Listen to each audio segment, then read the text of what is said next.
Before we begin, remember to like and subscribe, as your support is really appreciated. I also want to give thanks to Predator Q's, Talm Chalk, and Kamui Tips.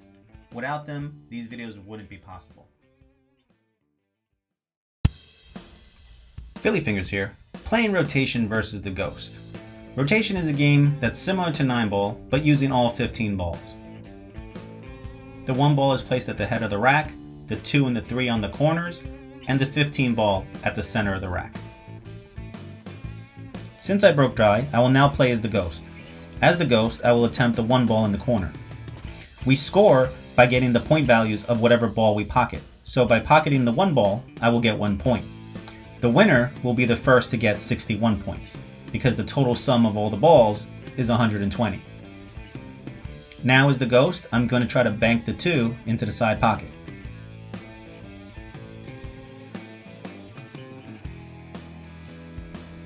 By making the 2, I now get 2 points, so I have a total of 3. And that's the idea of rotation. Try to make points, get to 61 before your opponent, or once in a while you want to play safe. Here, instead of making the 3 in the side, I'm going to try to snooker my opponent and put the 3 behind the 12 ball. The reason I didn't try to make the 3 in the side is because I didn't like where the 4 was. I didn't feel I could make the 4 after that shot. I now come and play as myself, and I have to kick at the 3 ball. I miscued and I missed the 3 ball, so now the Ghost will get ball in hand. Similar to 9-ball, but even more so in rotation, with all the balls on the table, you want to play safe, you want to get ball in hand to kind of ensure a better run out. Now that I can easily hit the 3, I feel I can get closer to the 4, nudge it in the proper direction. Now that I have the 4 lined up, I feel good about making the 4 in the side and then following forward to kind of loosen up the 5. I want to come right into the 5 ball. Now because the 5 didn't move as much as I wanted, I'm now going to play safe on the 5. So I played safe. As the Ghost, I now have 10 points, but I left a very thin slight cut on the 5. So it's not the best of safe, but I'm still leaving a difficult shot, which is what I was hoping for anyway.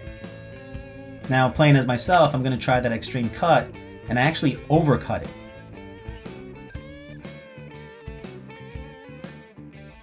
By missing the 5, this now brings the Ghost back to the table, where I'm just going to switch hands, play this left-handed so I can get position on the 6.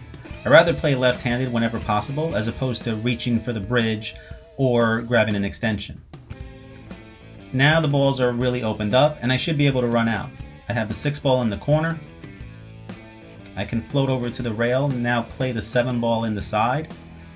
When I play the 7 in the side, I just want to make sure that I come back out, clear the 9 and the 14, leave myself room for the 8. Now that I left myself good room for the 8, I can come back around for the 9 ball. By mistake coming around, I hit the 15, which is not what I wanted clearly, but I got lucky. And every once in a while, we all need to get lucky. I will now make the 9 and come across for the 10. This now gives me 45 points. So I only really need to make 2 more balls. So at this point, I just want to make the 10 and come back out for the 11.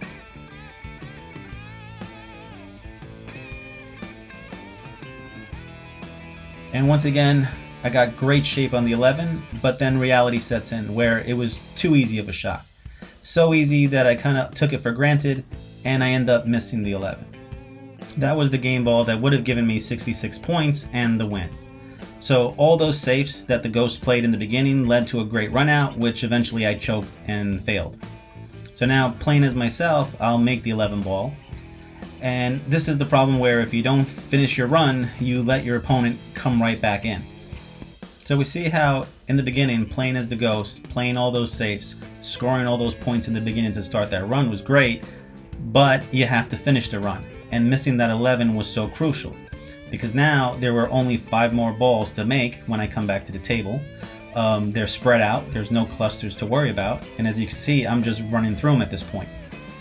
And even here, where I make a mistake, and I was actually trying to cut the 14 and come off 2 rails to get position on the 15, I come up well short, right? So it looks like a mistake because it is a mistake. I don't get the exact leave I want, but there's always a shot. I'm at the table, I have control, so I can bank the 15. And that's what you kind of want to avoid. You don't want to let your opponent back at the table because anything can happen. That's my take on rotation. Till next time.